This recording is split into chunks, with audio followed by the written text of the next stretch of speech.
الحمدللہ رب العالمین والصلاة والسلام علی سید الانبیاء والمرسلین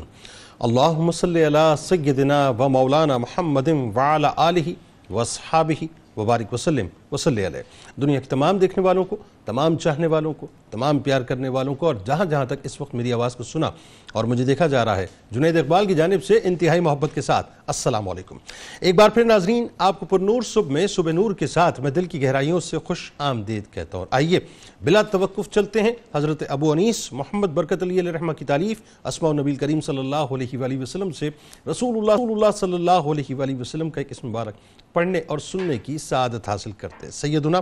البالغ صلی اللہ علیہ وآلہ وسلم، ہمارے سردار احکام الہی پہنچانے والے، درود و سلام بھیجے اللہ آپ صلی اللہ علیہ وآلہ وسلم پر، آپ صلی اللہ علیہ وآلہ وسلم کی آل پاک پر اور صحابہ کرام رضوان اللہ تعالیٰ علیہم اجمعین پر۔ حضرت سلمان فارسی رضی اللہ تعالیٰ عنہ بیان کرتے ہیں کہ رسول اللہ علیہ وآلہ وسلم نے فرمایا کہ تہجد کے وقت اٹھ کر نماز پڑھنے کی عادت بنا لو، کیونکہ تم سے پہلی قوموں کے سوالے لوگوں کے یہی عادت تھی، اور تہجد کی نماز بندے کو اللہ کے قریب کرتی ہے اور اس کے گناہوں کا کفارہ بن کر انہیں مٹاتی ہے اور جسم سے بیماری کو دور کرتی ہے۔ ناظرین کرام، ہمارے ساتھ آج انشاءاللہ آپ یقیناً رہیں گے، کیونکہ آج ہستی بہت عظیم ہے۔ آج ہم سادات کی چوکھٹ پر انشاءاللہ حاضری دیں گے اور حضرت سید صدر الدین راجو قتال رحمۃ اللہ علیہ کی بارگاہ میں انشاءاللہ مل کر ہدیہ عقیدت پیش کریں گے۔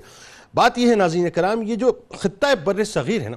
یہ اس کی خوشبختی ہے کہ یہاں اولیاء کرام اس وقت اللہ کا پیغام لے کر آئے جب کفر و شرک کے بادل اس سرزمین کے آسمان پر مکمل طور پہ چھائے ہوئے تھے، اور یہ بھی کرم بالائے کرم ہے، اس سرزمین کی خوش نصیبی ہے کہ گھرانہ سادات کے مبارک قدموں نے اس سرزمین کے باسیوں کے دلوں کی دنیا کو مکمل طور پہ بدل کر رکھ دیا۔ اس سلسلے کی ناظرین ایک انتہائی حسین کڑی سلسلہ سہروردیہ کے ممتاز بزرگ مولا کائنات مولا علی کرم اللہ وجہ الکریم کے گلشن کے مہکتے پھول اور سیدنا امام نقی علیہ السلام کی کہکشاں کے تارے، خلق خدا کے انتہائی پیارے سادات بر صغیر پاک و ہند کے مورث اعلیٰ سید جلال الدین حیدر سرخ پوش بخاری رحمۃ اللہ علیہ کے پوتے سید صدر الدین راجو قتال رحمۃ اللہ علیہ ہیں، جن کی نگاہ ولایت اور طرز تبلیغ سے لاکھوں تاریک دل اسلام کے نور سے منور ہو گئے۔ حضرت مخدوم جہانیہ جہاں گشت رحمۃ اللہ علیہ کے چھوٹے بھائی اور سلسلہ عالیہ سروردیہ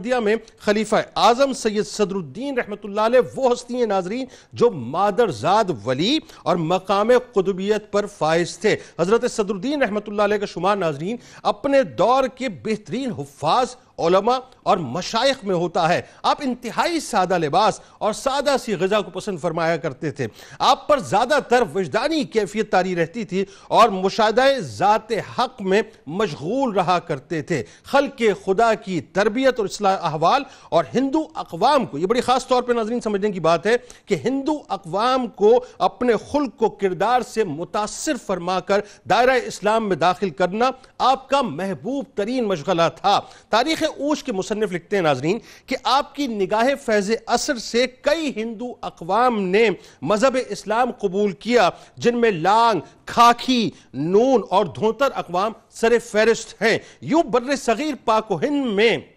ہزاروں فیض یافتگان ہیں، لیکن بالخصوص آپ رحمت اللہ علیہ کا حلقہ ارادت اوچ شریف سمیت ملتان اور مظفر گڑھ تک وسیع تھا۔ ناظرین کرام، سید صدر الدین راجو قتال رحمت اللہ علیہ وہ ہستی ہیں جنہیں اللہ تعالیٰ نے تسخیر قلوب کی نعمت سے نوازا تھا۔ یعنی اب کیسی عجیب سی بات ہے ناظرین، ذرا غور کیجئے گا کہ بظاہر آپ رحمت اللہ علیہ کے پاس دنیاوی بادشاہت کی حکومت نہ تھی، مگر تخت و تاج نہ ہونے کے باوجود، دربان نہ ہونے کے باوجود، پروٹوکول نہ ہونے کے باوجود تمام اہل شہر کے دلوں پر آپ کی روحانی حکومت کا ایک سکہ جمع ہوا تھا، ایک سکہ بیٹھا ہوا تھا۔ بالخصوص اوش شریف اور گرد و نواح کے لوگ خود آپ کو اپنے آپ کو آپ کی رعایا سمجھتے تھے اور اس پر فخر محسوس کرتے تھے۔ یعنی وہ ازلی محبت تھی جو اللہ اور اس کے رسول صلی اللہ علیہ وآلہ وسلم کے پیغام اور سادات کی خوشبو کی وجہ سے لوگوں کے قلوب میں پیوست ہو چکی تھی۔ کثرت مجاہدات و و ریاضت اور مخالفت نفس آپ رحمۃ اللہ علیہ کا بنیادی طور پہ طریق تھا. اسی طرح اللہ اور اس کے رسول صلی اللہ علیہ وآلہ وسلم کے دشمنوں پر سختی آپ رحمۃ اللہ علیہ کا مشرب تھا. آپ کے متعلق مشہور تھا کہ حد سے زیادہ مجاہدہ نفس اور عبادت و ریاضت اور اوراد و وظائف پر سختی سے عمل پیرا ہونے کی وجہ سے آپ کی طبیعت میں ایک شان جلالی پیدا ہو گئی تھی. اگر کوئی شخص طریقت اور شریعت کی ذرا سی بھی خلاف ورزی کرتا نظر آتا تو آپ سختی سے اس کا محاسبہ بھی کیا کرتے تھے تا وقت یہ کہ وہ توبہ نہ کر لے. ناظرین کرام، یہ بھی حقیقت ہے کہ جس نے اللہ کو اپنا بنا لیا، اللہ تبارک و تعالیٰ نے اسے اپنا پیارا بنا لیا. اور یہی وجہ تھی ناظرین کہ اللہ نے آپ رحمۃ اللہ علیہ کو اپنی ذات کے عشق میں اس طرح مستغرق رکھا تھا کہ آپ انتہائی سیف زبان تھے. یعنی جو زبان مبارک سے فرما دیا کرتے تھے وہ ہو جایا کرتا تھا. آپ کو اللہ تعالیٰ نے انتہا درجے کا تقوی اور پرہیزگاری عطا کی تھی اور پابند شریعت بزرگ تھے. ناظرین، ہم وقت عبادتوں میں رہتے، ریاضتوں میں رہتے، اللہ تبارک و تعالیٰ کی ذات و صفات مستغرق رہتے تھے. بس یہ سمجھ لیجئے ناظرین کہ آپ کی حیات طیبہ نے کئی ہزاروں لوگوں کے قلوب کو منور کر دیا. آغاز کرتے ہیں. 3 شخصیات اس وقت ہمارے ساتھ موجود ہیں جو یقیناً کسی بھی تعارف کی محتاج نہیں ہے. پہلی شخصیت ہمارے ساتھ اسٹوڈیوز میں موجود ہے، ممتاز اسکالر، اسسٹنٹ پروفیسر جامعہ کراچی، محترم جناب ڈاکٹر سید محبوب بخاری صاحب. دوسری شخصیت ممتاز عالم دین جناب علامہ حافظ محمد اویس صاحب. اور تیسری شخصیت ہمارے ساتھ ملتان سے براہ راست موجود ہیں، آپ یقیناً ان کی آل میں سے، یہ ہمارے لیے بڑے شرف کی بات ہے، ممتاز اسکالر جناب ڈاکٹر دیوان سید فرحت بخاری صاحب. تینوں آپ کو السلام علیکم، خوش آمدید. ڈاکٹر صاحب، آپ کی جانب ملتان شریف میں آتا ہوں اور آپ ہی سے آغاز کرتے ہیں. اور یہ ایک میرا خیال ہے پروٹوکول بھی بنتا ہے اور یقیناً یہ بڑی لطیف بات بھی ہوگی کہ جد کا تذکرہ جو ہے وہ آل سے کروایا جائے. پہلے تو یہ بتائیے، سلسلہ سہروردیہ جس کی بڑی گرفت ہے اور بڑا کام ہے بر صغیر پاک و ہند میں، اس کا تعارف ہو جائے. حضرت صدر الدین راجو قتال رحمۃ اللہ علیہ، جنہیں راجن قتال رحمۃ اللہ علیہ بھی کہا جاتا ہے، آپ کا بنیادی خاندانی تعارف بھی ہو جائے. آباء و اجداد میں جو معروف شخصیات گزریں ان کا بھی ذرا آپ بتائیے، اور اونچ شریف خاص طور پہ جو مرکز بنا فروغ اسلام کا، اس کی تاریخی حیثیت بھی بتلائیے. بسم اللہ الرحمن الرحیم. احمدہ و اصلی علی رسولہ الکریم. قبلہ جنید صاحب، سب سے پہلے تو میں مشکور ہوں آپ کا 92 کی انتظامیہ کا کہ پہلی دفعہ حضرت قطب المشائخ حضرت صدر الدین راجو قتال قدس سرہ الاقدس کی نیاز میں حاضری کی سعادت اس عاجز کو بھی نصیب ہوئی ہے. آپ کی جب ولادت ہوئی تو ہاتف غیبی سے آواز آئی کہ شاہ ولایت، اور کنیت تھی ابو الفضل. حضور انور صلی اللہ علیہ وسلم نے بشارت دی کہ صدر الدین ہیں یہ، اور آپ کے مرشد حضرت مختوم جہانیہ جہاں گشت بخاری رحمۃ اللہ علیہ آپ کو راجو، راجن کے نام سے پیار سے پکارتے تھے. نام مبارک تھا محمد بن احمد بن حسین بن علی. نسباً آپ 18 واسطوں سے حضرت امام حسین علیہ السلام سے، 10 واسطوں سے حضرت امام علی نکی رحمت اللہ علیہ وعلیہ السلام سے، اور 2 واسطوں سے آپ بخاری ہیں. مشرباً آپ حسینی اور سہروردی، بلکہ یوں کہا جائے کہ حضور مختوم جہانیہ رحمت اللہ علیہ کے واسطے سے آپ 14 خانوادوں کے خلیفہ تھے، اور مذہباً آپ حنفی تھے. آپ کے والد حضرت سلطان سید احمد کبیر، آپ کی جو شخصیت مبارکہ تھی، 2 ختم قرآن مجید روزانہ، ایک صبح کو ایک شام کو، اور خشیت الہی یوں کہ بستر پر نہ سوتے تھے. گرمی ہوتی یا سردی ہوتی تو ایک ہی چادر تھی جو آپ اوڑھتے، اور نماز میں تلاوت قرآن مجید میں یہ کیفیت تھی کہ رونے کی کہ سینہ مبارک سے آواز نعرہ کی آتی تھی، اور کسی آپ فرماتے تھے حضرت مخدوم جہانیہ کہ گر رخے تو زے مجیا تر گردد، اگر تیرے چہرے پر تیری پلکیں جو ہیں وہ آنسوں سے بھیگ جائیں، خاک اندر کفے تو زر گردد، تو تیری ہتھیلی جو ہے اس میں جو مٹی ہوگی نا وہ بھی سونا ہو جائے گی. تو آپ کے رونے کی جو یہ کیفیت تھی تو قرض دار آتا یا کوئی لڑکیوں کا باپ امداد کے لیے حاضر ہوتا تو آپ کنکریاں اٹھاتے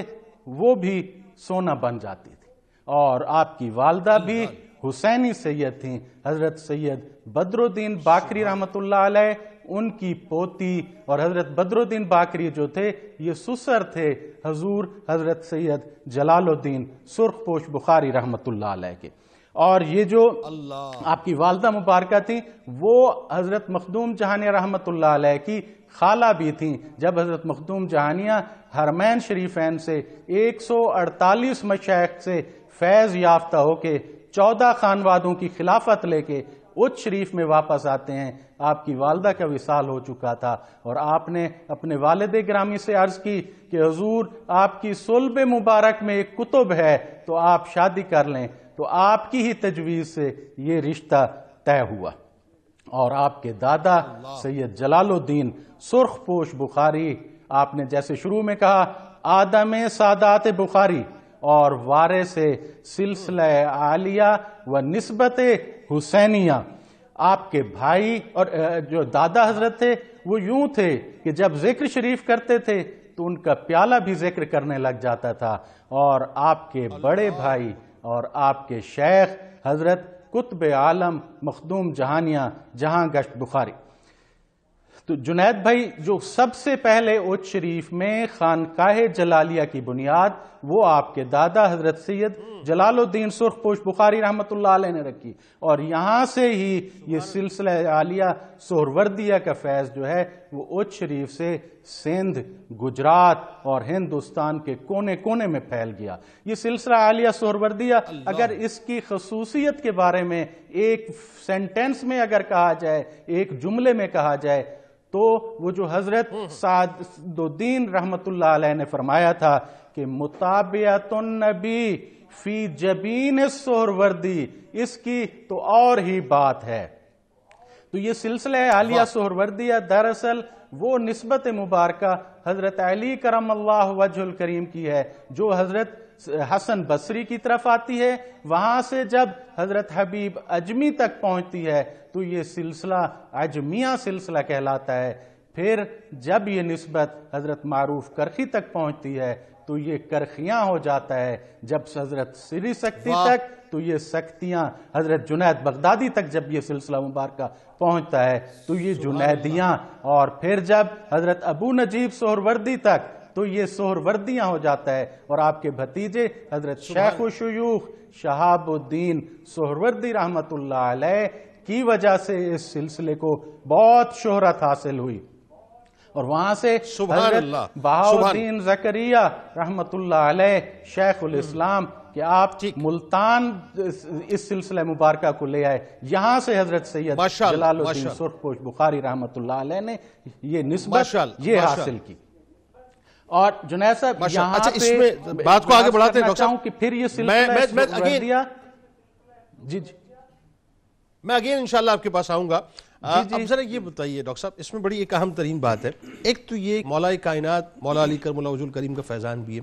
پھر حضرت شہاب الدین سہروردی رحمۃ اللہ علیہ کا اگر آپ نسب پاک کو دیکھیں تو وہاں صدیق اکبر رضی اللہ تعالیٰ عنہ کا بھی فیضان ساتھ شامل ہو جاتا ہے.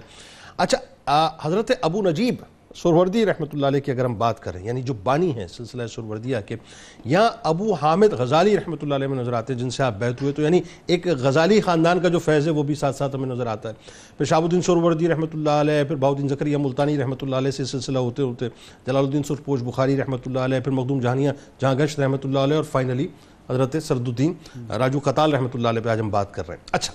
اب بات یہ کہ اتنے سارے فیضان لے کے جو میں بات کرنا چاہ رہا ہوں,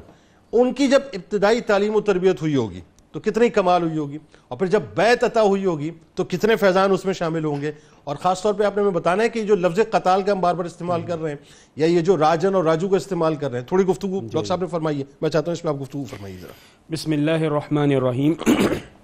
برصغیر اس حوالے سے ایک اپنی ممتاز اور جداگانہ حیثیت رکھتا ہے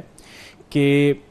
جہاں سیاسی طور پر اسلام رو بزوال نظر آیا بغداد کے اندر یا پھر اندلوسیہ کے اندر, اسی زمانے میں بزرگ یہاں ہندوستان میں تشریف لائے اور تصوف کہ پیرائے کے اندر اسلام کی تمام اقدار کو محفوظ کرنے کا صحرا ان بزرگوں کے سر جاتا ہے۔ نہ صرف یہ بلکہ آپ یہ بھی دیکھیے کہ اسلام میں جو سلاطین اور ملوک کے ساتھ تعلق کے حوالے سے معاملہ رہا،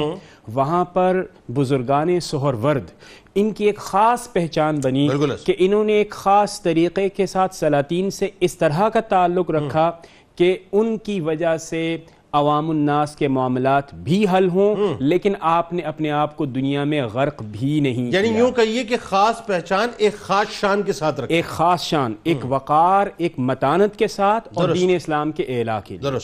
اب جب یعنی حضرت راجو کتال رحمۃ اللہ تعالی علیہ کی تربیت اور تعلیم کی بات ہوتی ہے تو آپ یہ دیکھیے کہ بڑی بزرگ شخصیات کے ہاں آپ کی یہ تعلیم و تربیت کا اہتمام ہوتا ہے۔ مثال کے طور پہ حضرت سلطان احمد کبیر رحمۃ اللہ تعالی علیہ جو کہ آپ کے والد گرامی ہیں، آپ کے والد گرامی ہیں، جتنا وقت دستیاب ہوا آپ نے ان کے اوپر تعلیم اور تربیت کا اہتمام یوں کیا کہ آپ حافظ قرآن بنے، پھر آپ نے یعنی علوم ظاہری مکمل کیا، اور اس کے بعد جب وفات سے قبل آپ کو خرقہ خاص جو کہ خاندان سہروردیہ کا ہے وہ بھی آپ کو عطا کیا گیا، اور جب آپ کا وصال ہو گیا تو اس کے بعد یہ ذمہ داری آپ کے بڑے بھائی حضرت مخدوم جہانیہ جہاں گشت کو یہ مل گئی، اور پھر آپ نے ہمہ وقت ان کے ساتھ تصوف کے تمام مدارج کو طے بھی کیا،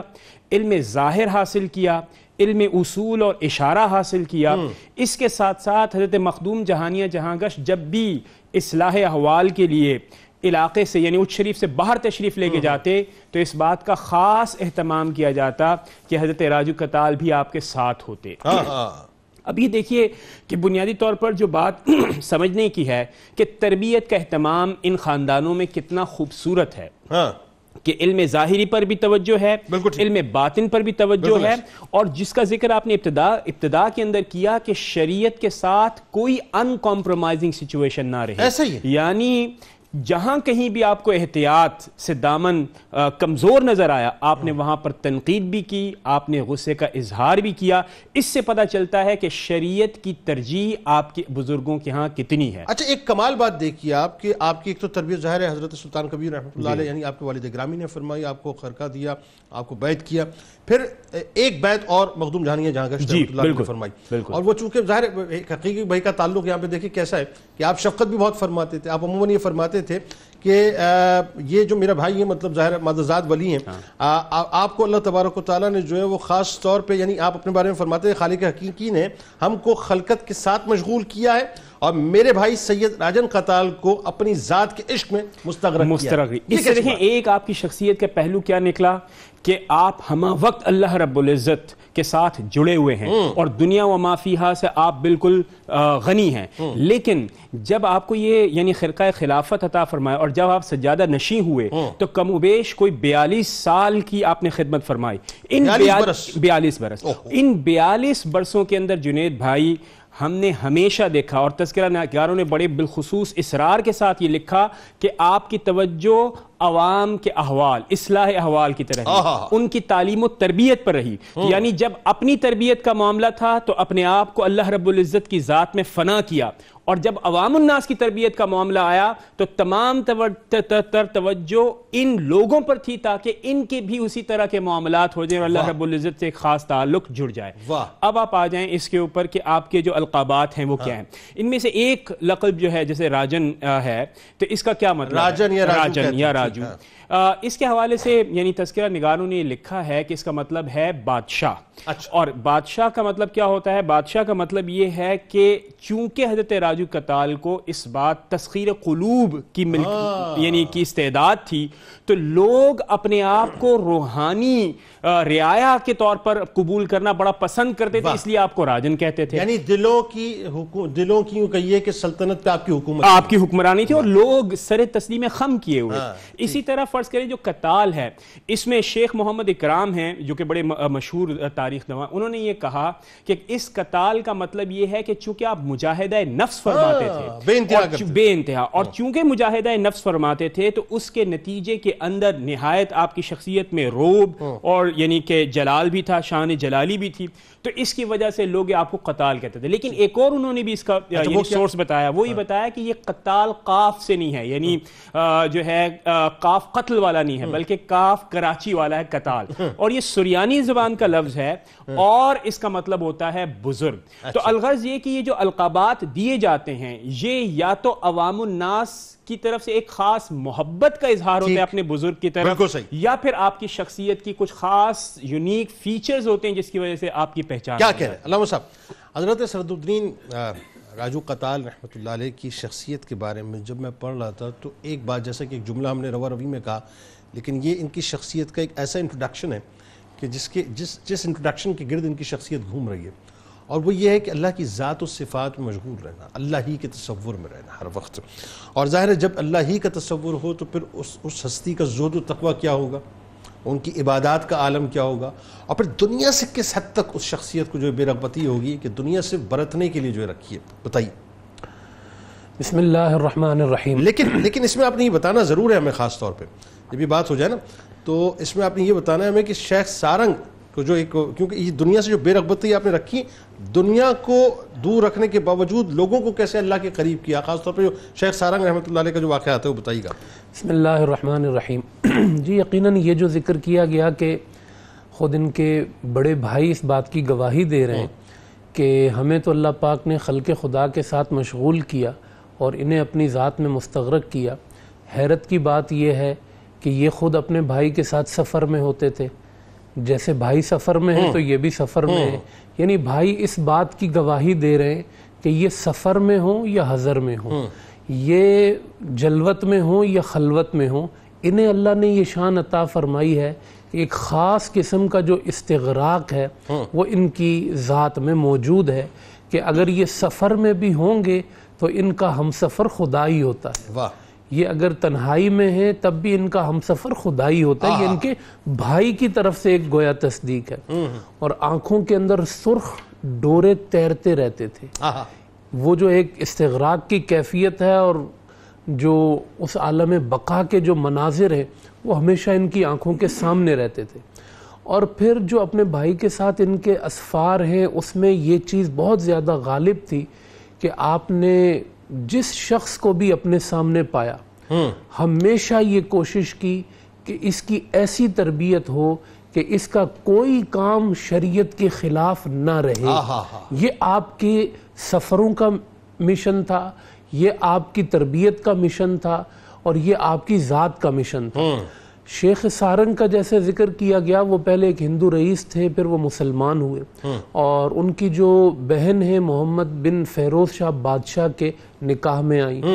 تو بادشاہ جو ہے وہ ایک خاص تعلق رکھتا تھا، جب یہ یہاں سے اونچ شریف سے جاتے تھے دہلی کی طرف تو وہ بڑی خدمت کرنا اور کھانے وغیرہ بھیجنا، تو شیخ سارنگ کے توسط سے جو ہے وہ کھانے ان کے پاس پہنچا کرتے تھے۔ تو آپ کے بھائی بھی آپ کے ساتھ ہوتے، تو ان شیخ سارنگ کی ایک طلب ہوتی تھی کہ حضرت کے جو بقیہ کھانے کا حصہ ہوتا ہے یا جو آپ کی پلیٹ میں سے کوئی ٹکڑا بچ جاتا ہے، اس کے بارے میں مشہور ہے کہ جو کھا لے تو اس سے ظاہری باطنی شفا ملتی ہے،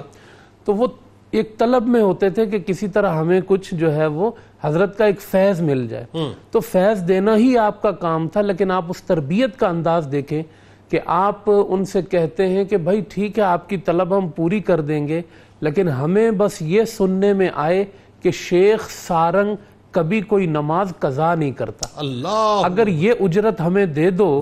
تو پھر ہم تمہیں فیض کیا حسین طرز تبلیغ۔ یہ نہیں کہا کہ کوئی تم بادشاہ سے تعلق رکھتے ہو تو اتنا سونا آ جائے، اتنی اشرفیاں آ جائیں، یہ سہولت مل جائے، کہا یہ ساری چیزیں ہیچ ہیں اس کے آگے کہ جو بندہ میرے پاس آ رہا ہے وہ 5 وقت کا نمازی ہو۔ یعنی اس شیخ سارنگ رحمۃ اللہ علیہ نے ایک محبت کا اظہار فرمایا تو آپ نے پلٹ کے جو ہے کوئی ڈیمانڈ نہ کی بلکہ ڈیمانڈ ایسی کی کہ اس سے اسی کی آخرت بن جائے. مطلب کہا کہ جو تم ہم سے محبت رکھتے ہو نا وہ کوئی ذاتی محبتیں نہیں ہیں, وہ محبت اللہ کے لیے ہے. اگر مجھ سے محبت رکھ کے خدا تک پہنچ جاتے ہو تو میری محبت کام آئے گی, اگر مجھ سے محبت رکھ کے خدا کے آگے ہی نہیں جھکتے تو پھر کس چیز کی محبت ہے. یہ ان کی اصل تربیت کا جو نقطہ ہوتا وہ یہ ہوا کرتا تھا. تو انہوں نے کہا کہ ٹھیک ہے, اور وہ پھر اس کا مطلب ہے کہ وہ مرید کو دیکھ لیا کرتے تھے کہ کمی کہاں پہ ہے. نماز میں ہے, خلق خدا سے تعلق میں ہے,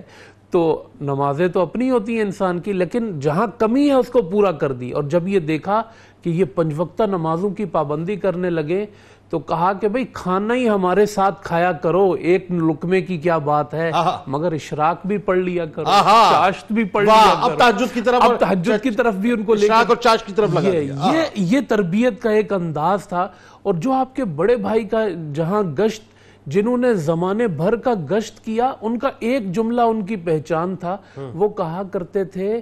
کہ مرتے وقت موت کی جب کیفیت طاری ہو نا, اس وقت بھی مصطفیٰ کی سنت کی مخالفت نہیں کرنا.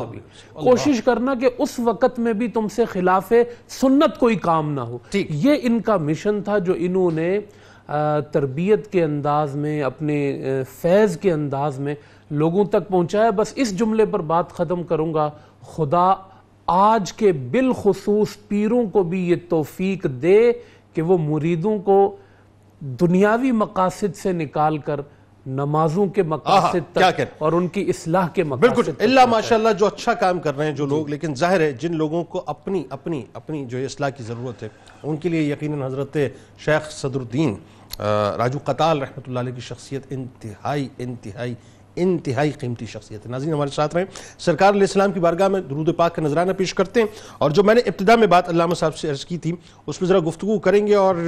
ڈاکٹر فرد بخاری صاحب کے پاس انشاءاللہ ملتان شریف چلیں گے اور ان سے پوچھیں گے کہ آپ چونکہ آل ہیں, ذرا آپ بتائیے صاحب کہ آپ کے اجداد کی جو عبادات کا طریقہ تھا اور جو دنیا کی اتنی بے رغبتی نظر آتی ہے ان کے اندر, اس کی وجہ کیا ہے. درود پاک.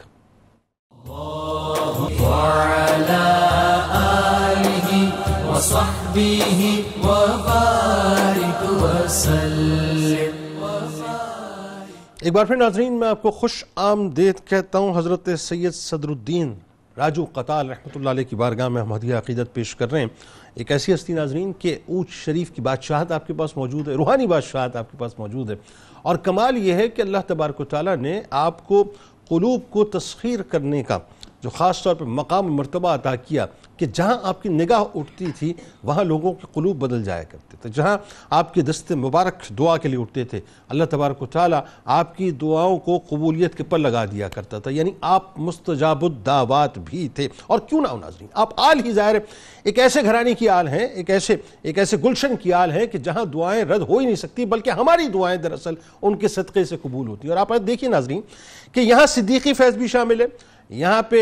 غزالی گھرانے کا بھی فیض شامل ہے, اور ابو آل یہاں پر سادات کے گھرانے کا فیض شامل ہے. تو آئیے سلسلے کو وہیں سے جوڑتے ہیں ناظرین کہ اتنا بڑا منصب, اتنا بڑا مقام اللہ تبارک و تعالیٰ نے نسبی اعتبار سے آپ کو عطا کیا, لیکن اس کے باوجود آپ کا زہد و تقوی, آپ کی عبادات جو ہم وقفے سے پہلے بات کر رہے تھے, اور اللہ تبارک و تعالیٰ نے جو آپ کو دنیا سے بے رغبتی عطا کی تھی کہ دنیا میں ہے مگر دنیا میں نہیں ہے. ڈاکٹر دیوان سید فرد بخاری صاحب ذرا بتلائیے ہمیں اس بارے میں کہ یہ کیا کیفیات ہیں آپ کی.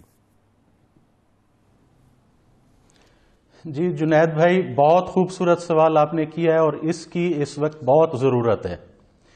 صاحب نزہۃ الخواطر جو ہیں وہ آپ کے بارے میں یوں تذکرہ کرتے ہیں کہ الشیخ العالم الکبیر الفقیہ الزاہد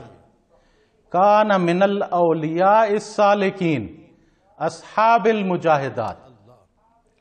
اور لوگ آپ کی ولایت اور جلالت پر متفق تھے.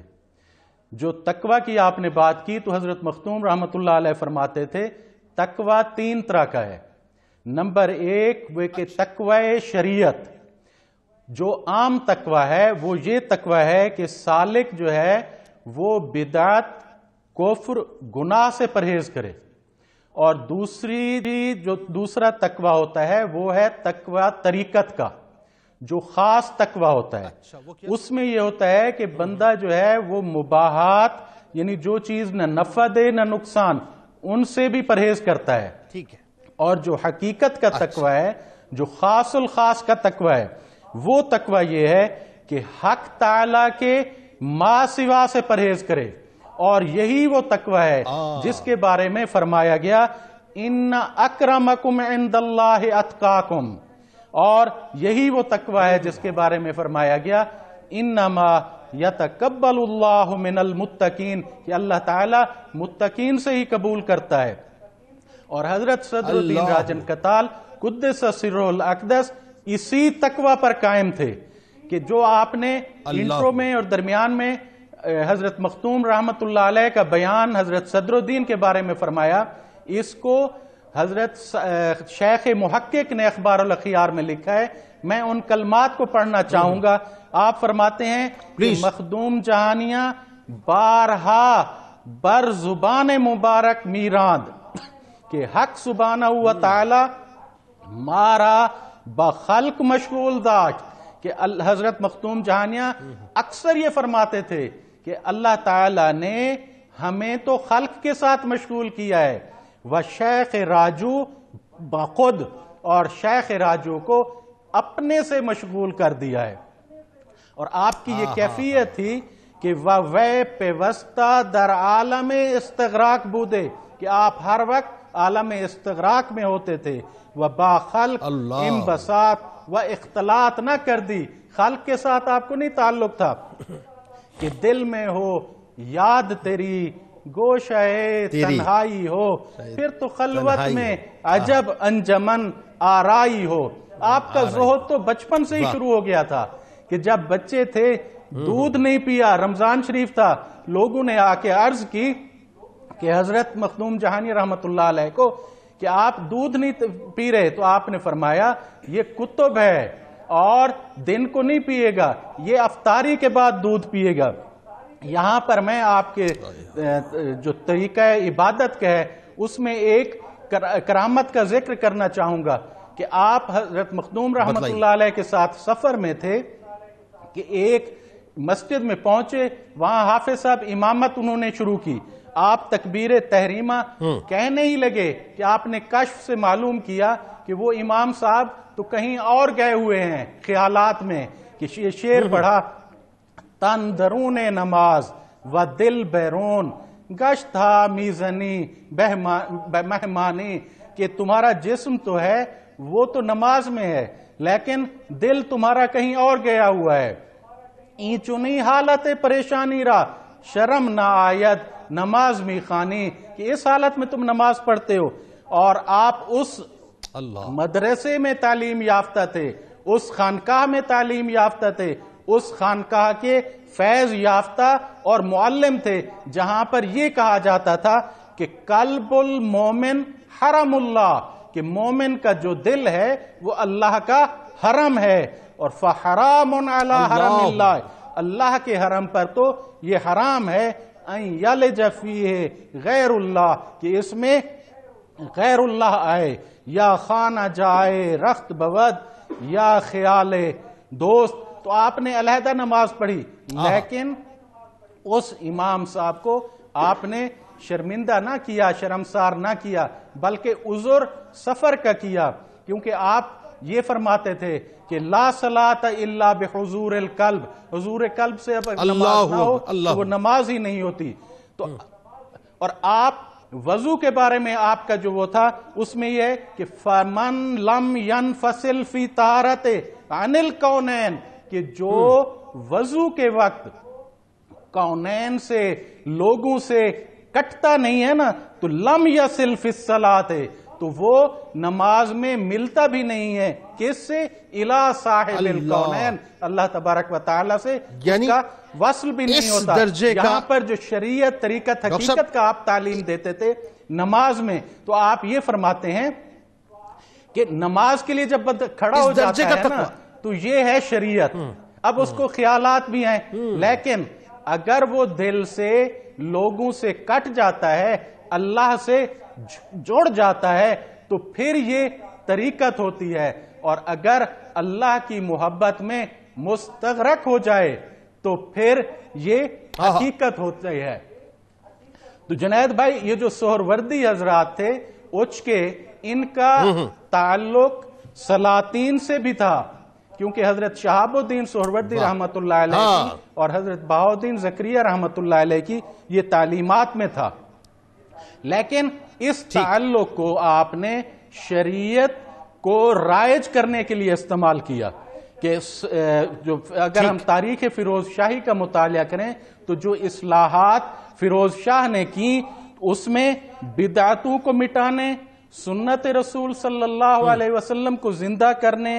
اور فرائض و واجبات کی پابندی،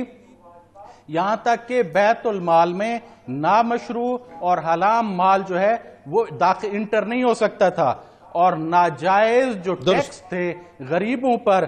وہ بھی آپ نے ختم کرا دیے، اگرچہ اس سے نقصان ہوا حکومت وقت کو۔ اور یہیں پر ایک جو آپ کی تعلیمات میں ہے بہت جو خوبصورت بات ہے، وہ آپ فرماتے تھے کہ 2 معجزے ایسے ہیں کہ جو ابھی تک موجود ہیں لیکن ہم ان سے مستفیض نہیں ہو رہے۔ ایک تو وہ کہ جو قرآن مجید ہے اصلی حالت میں موجود ہے ہمارے پاس، لیکن ہم اس سے فائدہ نہیں حاصل کر رہے، اور دوسری بے شک ذات اقدس نبویہ صلی اللہ علیہ وسلم مدینہ منورہ میں روضہ مطہرہ میں اس وقت وہ بھی حیات ہیں لیکن ہم ان سے مستفیض نہیں ہو رہے۔ ڈاکٹر صاحب بڑی خوبصورت گفتگو، اور میرا خیال ہے یہ جو اس وقت ڈاکٹر صاحب نے گفتگو کی ہے یہ ایسی گفتگو کہ اگر ہم اس کو دل کی سماعتوں سے اگر سننا شروع کر دیں ڈاکٹر صاحب تو ہمیں یہ سمجھ آئے کہ ہم کر کیا رہے ہیں بنیادی طور پہ، جو اسلاف کر کے گئے، خاص طور پہ اگر ہم چونکہ اس وقت سلسلہ سہروردیہ کی بات کر رہے ہیں، سلسلہ چشت کے بعد بر صغیر پاک و ہند کے اندر آپ کا بہت بڑا کام ہے۔ اچھا اب دیکھیے آپ کہ یہ جتنی گفتگو اس وقت ہو رہی ہے، جتنے ہمارے سننے والے چاہے وہ پاکستان میں چاہے وہ پاکستان سے باہر سن رہے ہیں، ایک بات خاص طور پہ دیکھیے، کوئی بات شریعت سے باہر ہے، کوئی بات شریعت سے باہر نہیں ہے، ہر بات شریعت کے دائرے کے اندر ہے، یہ بنیادی طور پہ صوفیہ کی تعلیم ہے۔ اچھا اسی کی ایکسٹینشن انہی تعلیمات کی جو آپ کی ذات کے حوالے سے یا آپ کے خانوادے کے حوالے سے، آپ کے سلسلے کے حوالے سے آپ کی اولادوں کے اندر نظر آتی ہے، آپ کے خلفاء پہ نظر آتی ہے، اور پھر وہ ایک خاص جو آپ کا چمکتا ہوا کردار ہے اس کی دمک آگے نظر آتی ہے، بتائیے ذرا۔ بسم اللہ الرحمن الرحیم۔ یقیناً سب سے پہلے تو میں یہ کہوں گا کہ ڈاکٹر فرحت بخاری صاحب نے بہت ہی خوبصورت انداز میں ایک تو جو بزرگان سہروردیہ کا تعلق بادشاہوں سے بتایا جناب، اور پھر اس تعلق کو اس انداز میں ایکسپلین کیا کہ آپ یہ دیکھیے کہ اس تعلق کی وجہ سے عوام الناس کو کیا فائدہ، یہ بہت خوبصورت بات ہے، بڑی اہم بات۔ لیکن دوسری بات جس کی طرف آپ نے اشارہ کیا کہ ہر چیز شریعت کے اندر ہے، میرا یہ خیال ہے کہ تصوف کے جتنے بزرگ ہیں وہ صرف شریعت کے اندر نہیں بلکہ شریعت کے ساتھ احتیاط کی سطح پر تعلق، یعنی جس کو آپ نے کہا نا خاص الخواص کا تقوی، یعنی وہ چیزیں جو کہ مباح ہیں، جو کہ عام انسان یہ کہتا ہے کہ یہ تو شریعت کی ڈیمانڈ نہیں ہے، یہ تو شریعت نے نہ فرض کی ہے نہ واجب کی ہے نہ یہ سنت موقدہ میں ہے، بزرگ اپنی انتہا کو جاتے ہیں کہ جہاں مباح کام بھی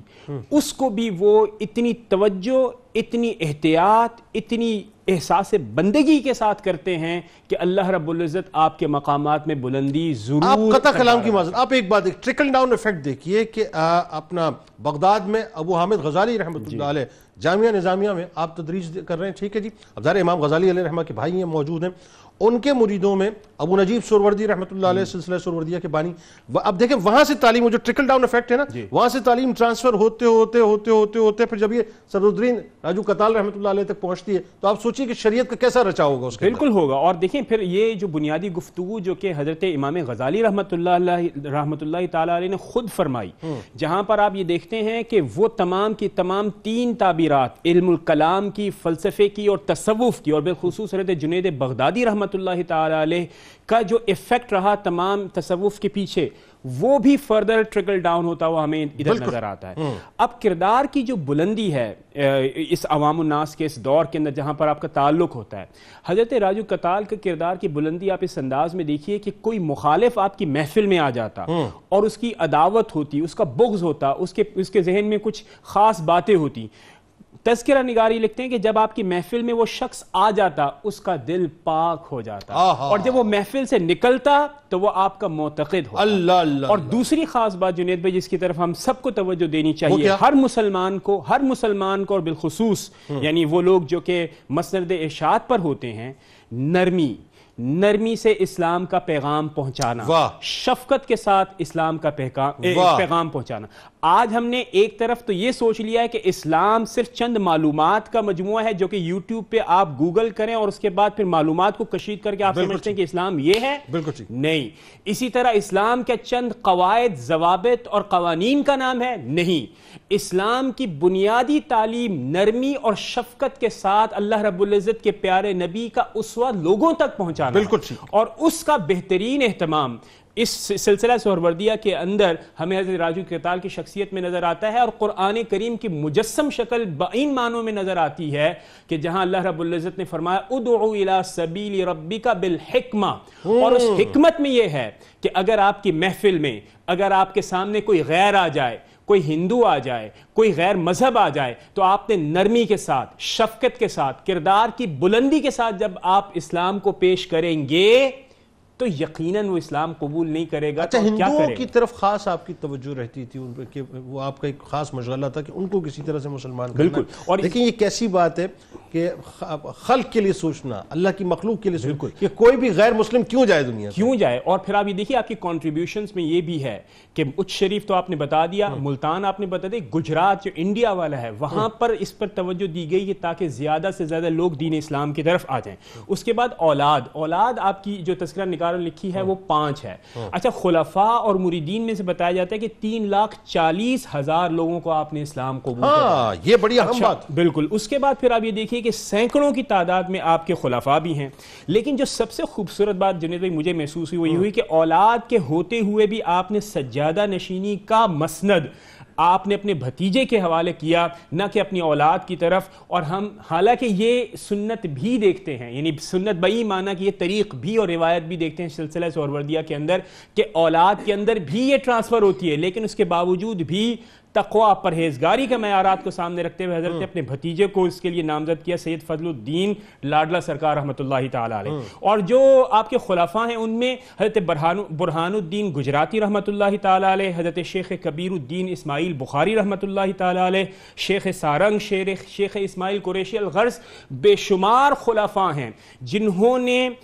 اس سرزمین کے طول و عرض اور اطراف و اکراف میں پھیل کر سلسلہ سہرورد کے مزاج کے مطابق اسلام کی دعوت کو پیش کیا، اور اسی لیے آج ہم سب یہاں پر موجود ہیں اور آپ کی شخصیت کو اس میں کوئی دوسری رائے نہیں ہے۔ اللہ صاحب آخر میں وائنڈ اپ نوٹ پہ بہت ضروری بات آپ سے مجھے کرنی ہے اور یہ سننے والوں کے لیے بڑی اہم ہوگی انشاءاللہ۔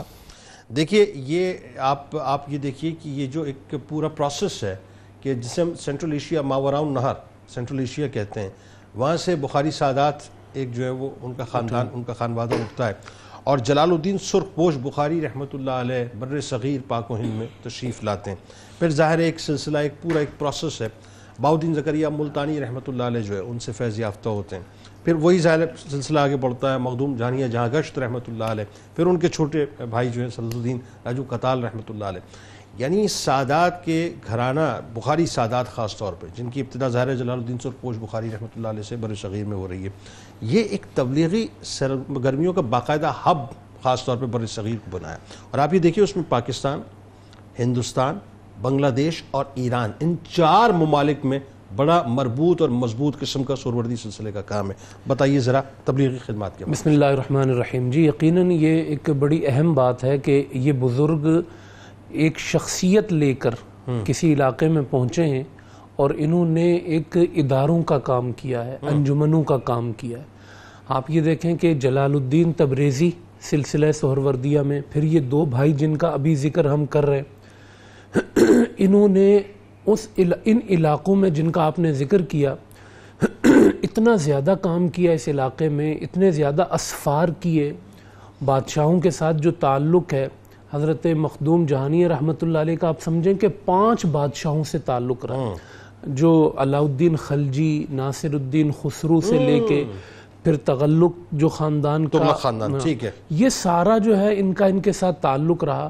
اور فیروز شاہ جن کا بھی ڈاکٹر صاحب نے ذکر کیا، پھر محمد بن فیروز شاہ، پھر بادشاہوں کی اصلاحات، تو انہوں نے عوام کی بھی اصلاح کی ہے اور حکومتوں کی بھی اصلاح کی۔ قطع کلام کی معذرت، پھر آپ اگر دادا پہ چلے جاتے ہیں جلال الدین سرخپوش بخاری رحمۃ اللہ علیہ، تو یہ وہ گروپ ہے، یہ وہ ایرا ہے جہاں پر باو فرید الدین مسعود گنج شکر رحمۃ اللہ علیہ موجود ہیں، جہاں حضرت لال شہباز قلندر رحمۃ اللہ علیہ موجود ہیں، جہاں بہاؤالدین زکریہ ملتانی رحمۃ اللہ علیہ موجود ہیں، وہاں یہ موجود ہیں۔ تو یہ چار افراد جو تھے وہ چار یار کی طرح پھیلے ہوئے تھے، چار یار کی طرح پھیلے ہوئے تھے، اور انہوں نے ہر مقام پر جو ہے وہ اصلاح کی۔ اور آپ یہ دیکھیں کہ حضور صلی اللہ علیہ وسلم کا طریقہ کار یہ تھا کہ آپ کسی ایک قبیلے کے فرد کو لیتے تھے اور اس کو ذمہ داری سونپ دیا کرتے تھے، اور وہ شخص جا کے اس پورے قبیلے میں باعث بن جاتا تھا اسلام کا۔ یہ انہوں نے اس سنت کو لیا ہے، یہ سفر کرتے رہتے، یعنی جہاں گشت گشت ان کا کام تھا، تو یہ جہاں پہنچتے وہاں نمائندے قائم کرتے، اور جب یہ وہاں سے گزر کے جاتے تو وہ نمائندہ پورے قبیلے کو، پوری برادری کو مسلمان کرتا۔ آپ دیکھیں، آپ نے شروع میں ذکر کیا کھرل فیملی کا، خاندان کا، نون خاندان کا، یعنی پورے خاندان اور پورے قبائل اور پوری برادریاں جو آج تک ہندوستان میں موجود ہیں۔ گجرات میں کتنا بڑا کام ہے، آپ دیکھیں راجو کتال رحمۃ اللہ علیہ کے نمائندے پہنچے وہاں، نمائندے پہنچے انہوں نے، تو یہ لاکھوں لوگوں تک انہوں نے بڑی تیزی سے کام کیا، اور پھر 2 سال مدینہ منورہ میں رہنا، پھر 7 سال مکہ مکرمہ میں رہنا، یعنی وہاں سے فیض جمع کیا ہے، اور پھر انہوں نے اپنی سیاحت کو جو ہے وہ ان علاقوں کے اندر بنگلہ دیش تک آپ نے اس کو پھیلایا، اور اس کے ذریعے جہاں جہاں تک آپ پہنچے ہیں، آپ نے ایک نمائندہ بھی اگر وہاں پہ قائم کیا ہے تو آنے والی صدی کے اندر اس سے پورا اسلام جو ہے اس علاقے کے اندر، یعنی یوں کہیے کہ آنے والی صدیوں میں انہوں نے پھر ایک پراپر روحانی امپائرز قائم کر دی، روحانی امپائرز قائم کی ہیں، اور انہوں نے اس میں جو ہے وہ اتنا اخلاص کے ساتھ اپنا حصہ شامل کیا ہے کہ اللہ پاک نے اس میں بے پناہ برکت عطا فرمائی۔ اور میں کہتا ہوں کہ یہ حضور صلی اللہ علیہ وسلم سے ان کی محبت، حضور کی سنت سے ان کی محبت ہے کہ جس طرح حضور علیہ السلام نے 10 سال مدینہ منورہ میں رہ کر پورے عرب کے اندر اسلام پھیلا دیا تھا، انہوں نے بھی حضور صلی اللہ علیہ وسلم کے مشن کو آگے بڑھاتے ہوئے، حضور صلی اللہ علیہ وسلم کی سنت کو آگے بڑھاتے ہوئے ان علاقوں کے اندر کہ جہاں پہ پہچان جو ہے وہ لوگوں کی بت پرستی تھی، انہوں نے توحید کو پہچان بنایا ہے۔ جہاں پر پہچان یہ تھی کہ بادشاہوں کے ساتھ جو آپ کا تعلق ہے وہ جو ہے آپ کا فخر ہے، آپ نے بادشاہوں کا تعلق بھی ذات رسالت کے ساتھ جوڑا ہے، دین اسلام کے ساتھ جوڑا ہے، اور اس چیز کو فخر بنایا ہے کہ فخر دین کے ساتھ قائم ہونے میں ہے، فخر بادشاہوں کے ساتھ۔ بادشاہ بھی تب بادشاہ ہے کہ جب وہ حضور کا غلام ہے، تو انہوں نے عوام سے لے کے بادشاہوں تک ہر ایک کو اس رنگ کے اندر، ان علاقوں کے اندر رنگا ہے کہ وہ حضور صلی اللہ علیہ وسلم کی محبت سے سرشار ہوئے ہیں، اور آپ صلی اللہ علیہ وسلم کی غلامی سے سرشار ہوئے ہیں، اور دین اسلام کی محبت کے ساتھ جو ہے وہ سرشار ہوئے ہیں۔ تو اس لیے آج بھی ہمیں یہ ان کی شخصیتوں سے، ہم انہی کے دسترخوان سے آج کھا رہے ہیں، پاکستان کے لوگ ہوں، ہندوستان کے لوگ ہوں، جہاں کے لوگ ہیں، یہ اسلام، یہ قرآن، یہ معجزات جو ہم یہ ذکر کر رہے ہیں، یہ انہی کا دسترخوان ہے کہ انہوں نے ہم تک یہ چیزیں پہنچا دی ہیں۔ تو آج اگر پھر ہوس پرستی ہو، اور آج اگر ہم دنیا کو ہی زیادہ اہمیت دے دیں دین پر، تو یہ ان بزرگوں کا حق اور قرض ادا نہیں ہو سکے گا۔ بالکل ٹھیک ہے، بالکل ٹھیک۔ آپ تینوں آپ کا بہت شکریہ، آپ تشریف لائے۔ ناظرین کرام، ایک جملہ میں عرض کرنا چاہتا ہوں، نمک حلالی کا ایک تو تقاضا یہ ہے کہ جس کا نمک کھایا جائے اس سے وفاداری کی جائے، اور نمک حلالی کا ایک تقاضا یہ بھی ہے کہ جس کا نمک کھایا جائے اس کی پیروی بھی کی جائے۔ تو ایک تو وفاداری بھی اس کے ساتھ رکھی جائے، اور دوسری اس کی پیروی بھی کی جائے۔ حضرت سید صدر الدین راجو کتال رحمۃ اللہ علیہ سے وفاداری، یعنی ظاہر احسان ہے ہم پر، ان کا ہم پر احسان ہے کہ ان کی وجہ سے آج ہمارے قلوب منور ہیں، ہمارے گھروں کے اندر کلمہ طیبہ موجود ہے۔ تو احسان کا حق تو ہم چکا نہیں سکتے، لیکن اس کا تقاضا یہ ہے کہ ایک تو یہ کہ ان سے وفادار رہیں، یعنی اس احسان کو مانیں کہ ان کا احسان ہمارے اوپر ہے، اور دوسرا یہ ہے کہ ان کی پیروی کر کے بس تھوڑا بہت حق ادا کرنے کی کوشش کریں۔ آئیے کتاب الشفا کی جانب چلتے ہیں۔ ادائیگی قرض کا عمل آپ کو بتلاتے ہیں، بہت توجہ کے ساتھ سنیے گا۔ بڑے مسائل آج ظاہر ہے اس کورونا ورلڈ میں لوگوں کے ساتھ ہیں، اور لوگوں کے ظاہر قرض وغیرہ بہت چڑھ گئے ہیں، لہٰذا یہ بڑا مفید ایک وظیفہ وظیفہ آپ کے سامنے پیش کر رہے ہیں کہ ہر فرض نماز کے بعد 7 مرتبہ اللہم اکفنی بحلالک عن حرامک واغننی بفضلک عمن سواک کا معمول بنا لینے سے اللہ تبارک و تعالیٰ ادائیگی قرض کے اسباب انشاءاللہ پیدا فرما دے گا۔ بڑا کمال قول مبارک صدیق اکبر رضی اللہ تعالیٰ عنہ کا ہے کہ جو قوم، توجہ سے سنیں، اور یہ آج بڑا ریلیونٹ ہے آج کے حوالے سے، کہ جو قوم، اور خاص طور پر پاکستانیوں کے حوالے سے، جو قوم، بلکہ مسلمانوں کے حوالے سے، امت کے حوالے سے، کہ جو قوم جہاد کو چھوڑ دیتی ہے اللہ تبارک و تعالیٰ اس پر ذلت کو مسلط کر دیتا ہے، اور جس قوم میں برائی عام ہو جاتی ہے اللہ تبارک و تعالیٰ ان پر مصیبت کو لازم کر دیتا ہے۔ اس قول کو سامنے رکھیں اور آج امت مسلمہ کی حالت کو دیکھیں۔ روزنامہ 92 نیوز میں آج مضمون ضرور پڑھیے گا، حضرت سید صدر الدین قطال رحمۃ اللہ علیہ کے حوالے سے۔ ٹویٹر پہ ہمیں ضرور فالو کیجئے گا، فیس بک پیج کو لائک کیجئے گا، یوٹیوب چینل کو سبسکرائب کر بیل آئیکن کو ضرور کلک کیجئے گا۔ آپ وہاں موجود ہیں یا موجود ہیں، مل کے نعرہ لگاتے ہیں۔ اس دعا، اس امید، اس یقین کے ساتھ اجازت دیجیے، لا یؤمن احدکم حتی اکون احب الیہ من والدہ وولدہ والناس اجمعین۔ اللہ تعالیٰ آپ کا، ہمارا، ہم سب کا، پاکستان کا اور امت مسلمہ کا حامی و ناصر ہو، آمین۔ پاکستان کا مطلب کیا؟ لا الہ الا اللہ محمد رسول اللہ صلی اللہ علیہ وسلم۔